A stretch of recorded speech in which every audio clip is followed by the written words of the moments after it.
So, Nick, I have a question for you. Why 30-year mortgages are better than 15-year mortgages, Nick? Hello, hello, let me tell you what it's like to be a zero. Are you gonna record me? Yeah, because you are a genius, and anything you say carries value. What are you recording now? You're gonna edit this? No, it's raw. You don't need to edit it. I mean, this, yes, this you is can. real life right here. A 15-year mortgage is better than a 30-year mortgage, and what's most important is, why do you think that people want 15-year mortgages? Why are they? So 30-year mortgages are better than 15-year mortgages because even though they might have a slightly higher interest rate, maybe a half a point or a point higher, it's still the lowest rate interest rate that you're going to get on borrowing money. So you're better off spending less money each month and spending that money in more useful ways, investing or, not lessening your chances of going into credit card debt or needing to take out a personal loan. So it's just the cheapest option, the cheapest money you're ever going to get. So you really want to cut those expenses and use your money for more important things. Now, here's the thing, though. I mean, what about what David Ramsey says? David Ramsey is all about, let's pay off all your debt, let's make it clear, and that way you have that cash to invest in your future, whatever you want to do.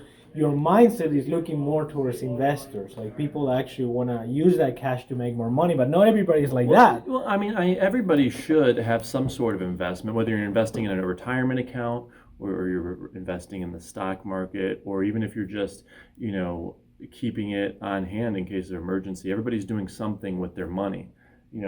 It's much better to take out money on your house than it is to go in any type of credit card debt or go and get a personal loan or anything like that.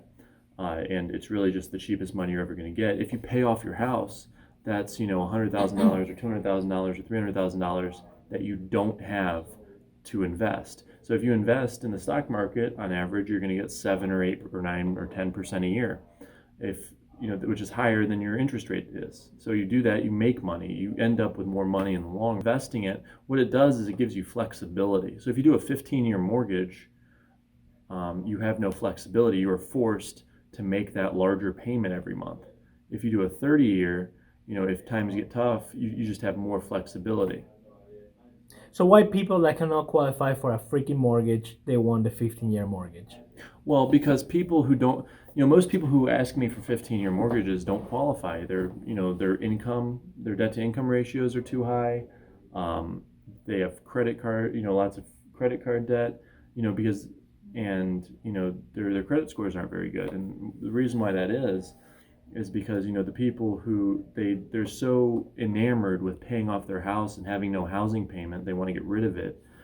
They do that, at the expense of having credit card debt, of not having emergency savings, not having money in the bank. They're just so transfixed on paying off your house, which is completely overrated. It's better to have lower expenses now, be able to build savings and use that money for better things than paying off your house, because like I said, paying off your house is the cheapest, or a home mortgage is the cheapest thing you're ever going to get. So what would you say to someone that is anal about getting that 15-year mortgage and they cannot qualify? There's like a very select group of people that actually should get 15-year mortgages, and these are people who are very high income, people. They have a high salary, and What's a high salary? Like more or less. I mean, of course, like 100,000. well, I mean, it depends where you live. If you live in New York or LA, it might be 5, 6, 700,000. If you live in a place with very low it could be 70 or 80,000. But if you consider yourself high income, you say, what, I have hundreds and hundreds and hundreds of thousands of dollars in the bank. Yeah. For I have very little expenses. I have thousands and thousands of dollars left over each month after I pay all my bills. And you say, what, I don't invest, I don't buy any real estate. I don't really invest in the stock market. I just, I keep my cash in, money market accounts or certificates of deposit, and I get 2 or 3 2 or 3% interest a year, and I'm okay with that. You say, I really, I don't want to actively invest. I don't want to take any risks. My income's really high. I have, money for retirement. And, then you can say, I want to have, no expenses when I'm retired or as I get older. And then you say, okay, I want to get a 15-year mortgage to have no housing expense because I'm going to live off of the hundreds and hundreds and hundreds of thousands of dollars in cash that I have. That's like And I also, by the have no other debt.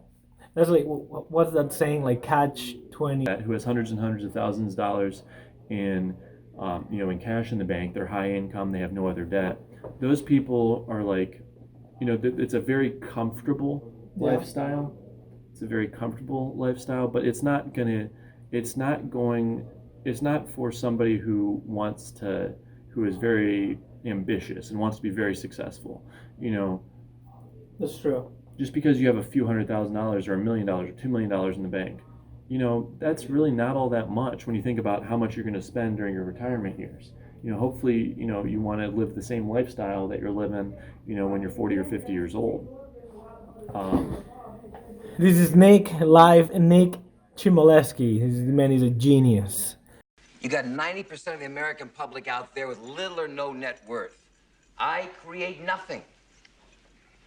I own.